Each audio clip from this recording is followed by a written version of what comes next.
తెలుగు రాష్ట్రాల్లో చలి వణికిస్తోంది. ఆంధ్రప్రదేశ్, తెలంగాణలోని చాలా జిల్లాల్లో ఇటీవల సింగిల్ డిజిట్ ఉష్ణోగ్రతలు నమోదయ్యాయి. అయితే 2 రోజుల నుంచి కొంత చలి తీవ్రత తగ్గినా మళ్లీ పెరిగే అవకాశం ఉందని వాతావరణ శాఖ నిపుణులు చెబుతున్నారు. ఈ క్రమంలో తెలుగు రాష్ట్రాల్లో వాతావరణ పరిస్థితులపై కీలక అప్డేట్ ఇచ్చింది.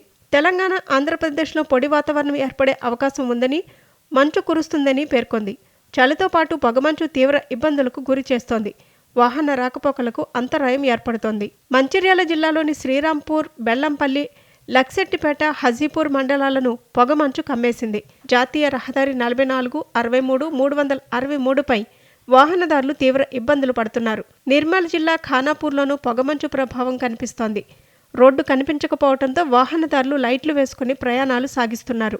సిద్దిపేట జిల్లా వ్యాప్తంగా చలి తీవ్రత తగ్గినప్పటికీ పొగమంచు మాత్రం దట్టంగా కమ్మేస్తోంది. దుబ్బాక ప్రాంతంలో గత 15 రోజుల నుంచి ఇదే పరిస్థితి నెలకొంది. పల్లెల్లో ఉదయం బయటకు రావాలంటేనే జనాలు భయపడుతున్నారు.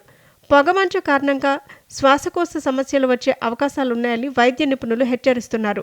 యాదాద్రి జిల్లా చౌటుప్పల్ దగ్గర జాతీయ రహదారిపై దట్టమైన పొగమంచు కమ్మేయడంతో వాహనదారులు ఇబ్బందులు పడుతున్నారు. అల్లూరు జిల్లా పాడేరు ఏజెన్సీలో చలి తీవ్రత కొనసాగుతోంది. పొగమంచు దట్టంగా కమ్మేసింది. అరకులో 7, మినుములూరులో 8, పాడేరులో 10, చింతపల్లిలో 10 డిగ్రీల ఉష్ణోగ్రత నమోదైంది. వీకెండ్ కావడంతో ఏజెన్సీ పర్యాటక ప్రాంతాల్లో రద్దీ పెరిగింది.